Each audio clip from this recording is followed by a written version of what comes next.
I prefer to serve justice cold.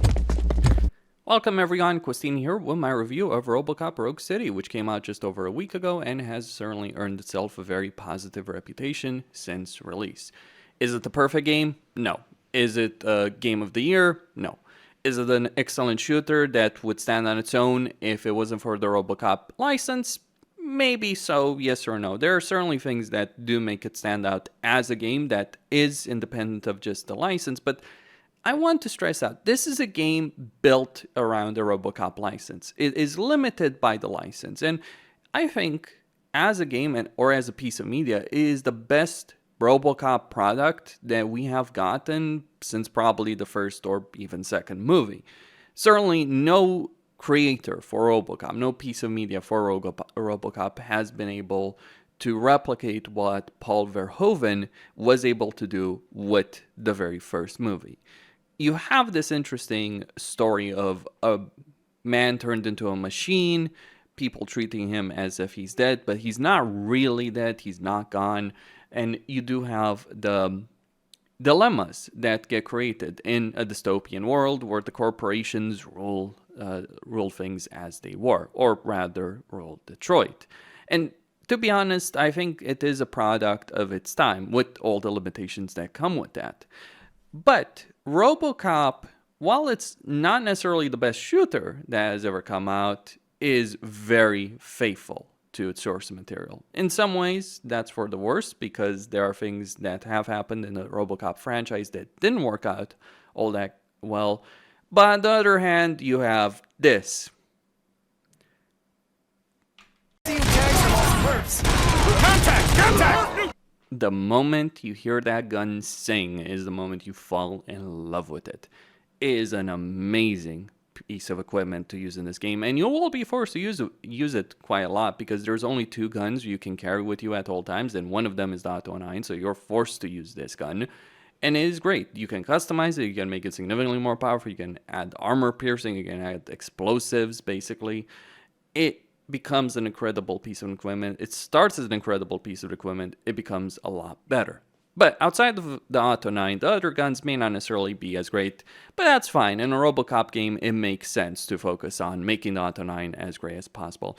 The other guns are fine for the most part. The only issue I have with any other guns is the scopes and how the sensitivity is with those scopes. It is quite painful to actually shoot any gun that has a scope. Like, RoboCop has an inbuilt zoom in his head. Having to use a gun scope is just pretty awkward within the context of the game.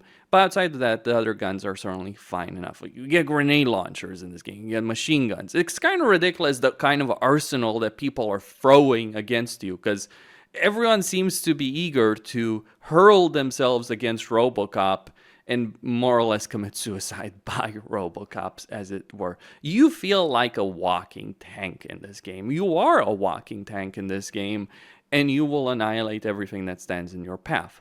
Is it perhaps too easy as a game? Maybe so to some extent, though I always feel like if a first-person shooter balancing can end up being really frustrated when you die very, very quickly. RoboCop can heal.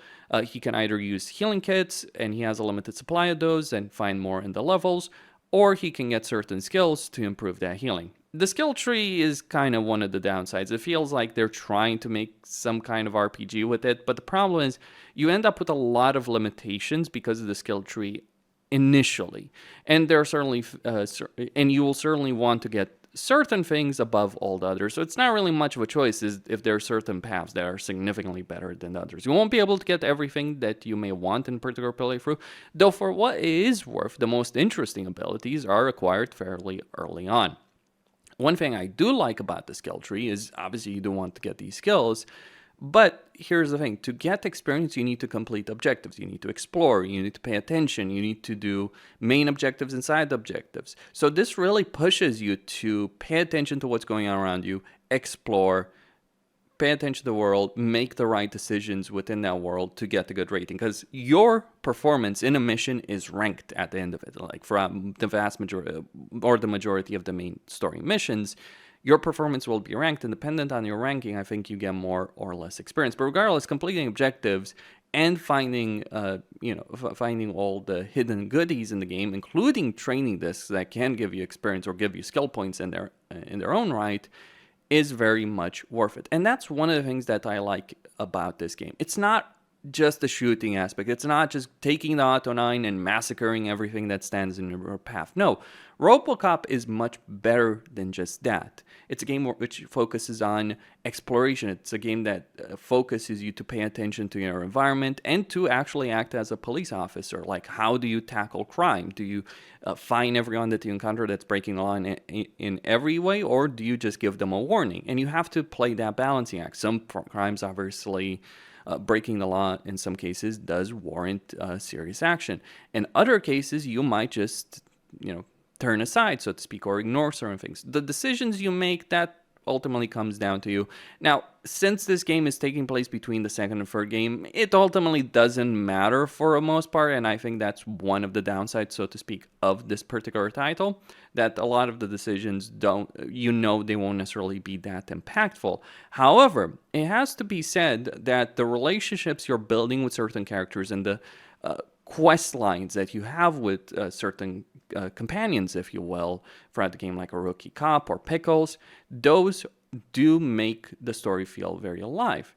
And that's the important thing. It's not just a dumb shooter where RoboCop is just mowing down hordes of enemies. You certainly will do that, but it's also about building relationships. And the main moral dilemma of the story isn't about the big bad villain or anything involving that. It's about RoboCop himself. Is he human or is he a robot? Is he in between those? Does he deserve human rights or does he deserve to be treated as just a robot? How do you feel about OCP? How do you feel about the job of a policeman? How do you think that should be treated?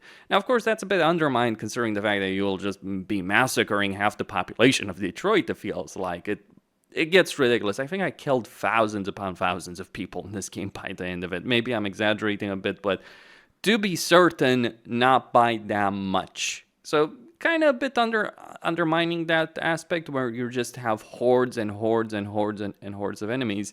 I do find it a bit ridiculous that everyone that you encounter, and RoboCop tells them to stand down, everyone will fight you to the death. No one surrenders, no one gives up, no one throws their gun away and gives up, thinking, maybe fighting the walking tank isn't necessarily the best idea in my life. No, the vast majority of enemies will fight you until the bitter end. And I think that's one of the downsides, really. It's kind of hard to take these guys seriously because they're just committing suicide by RoboCop. So that is certainly hilarious to engage in. But it is a good game for what it is. It is a great adaptation. In fact, it probably is one of the best adaptations that I've seen in a video game form that stays very faithful to the source material. Now, what are the issues with this game? Because it's not just all sunshine. Well, there's a couple of them. The issues that you may encounter with other weapons, the skill issues, okay. Graphically, the game looks fairly nice, and I do certainly love the look of RoboCop. Facial animations, lip syncing, those do leave a lot to be desired, but I think it is overall a fairly decent game from a graphical standpoint, both from a technical standpoint and an artistic standpoint. Detroit looks like it's been bombed into submission, so to speak, or the part of Detroit, old Detroit, where you're going in. It certainly looks like it's been bombed into submission. There were some performance issues. Like overall, the performance was fairly solid, though there were certainly issues, especially when it came to explosions, causing significant performance dips on my machine. So that was the only complaint I would have there. Like the performance wasn't consistent across the board. Some explosions were causing severe issues. And I also had a particular problem at one point where my performance just dropped significantly and I had to restart the game to get it in check. That was a bit frustrating. But the biggest downside of this game is not anything related to the content in the game. Sure, it does feels repetitive to a certain degree when you're just engaging in your 100th gunfight and you're just gonna walk in there, massacre everyone that stands in your path. It's hilarious. At one point, enemies are just like, we're gonna unleash the wonder weapons, and then you kill them. And then it's like, oh, don't worry, we have another one, and then you kill them. And then the third time, it gets a bit ridiculous with that. So it does get certainly repetitive when you know you're just walking in there and you're going to come out alive and nothing's really going to be able to stop you. There's no self-awareness in this universe, which I guess is fairly accurate to the source material. And the voice actors do a fairly great job. Pierre Weller, great performance. Having the original RoboCop, voicing RoboCop in a video game is amazing in itself. But the biggest problem, by far, not the content, it's length. This is an expensive game for 14 hours. It took me 40 hours to beat this game on the highest difficulty. And it's the kind of game you will play once, and that's kind of it. Maybe twice at most, though you probably would have to drag yourself to do a full playthrough again right after the first one. So it is paying, what, $50, $60 for a game that you're going to put maybe a dozen hours into it. And that will be it. You're going to play it once, enjoy it, move on. If you think that's worth it, especially if you're a RoboCop fan, certainly go ahead for it. If you want, the value proposition, it might not necessarily be the best choice. Though I always find that questionable, the value proposition that a lot of people talk about, like be it gaming hardware or games themselves. What is the value proposition? Is it a game being massive and having 100 hours? Or is it a focused game that's more narrowly focused that might be shorter but does deliver a better experience? For what is worth, RoboCop did deliver a great experience for me. It was fun. I play a lot of games as a YouTuber.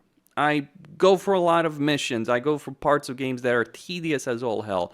I didn't really feel that with RoboCop as much as I have felt it with many other games, especially games that have come out recently. And that's the best thing I can say about this game. It might be short, it might be overpriced for what it is, but it is a fine experience that I would highly recommend if you're willing to pay for it. Costin signing out.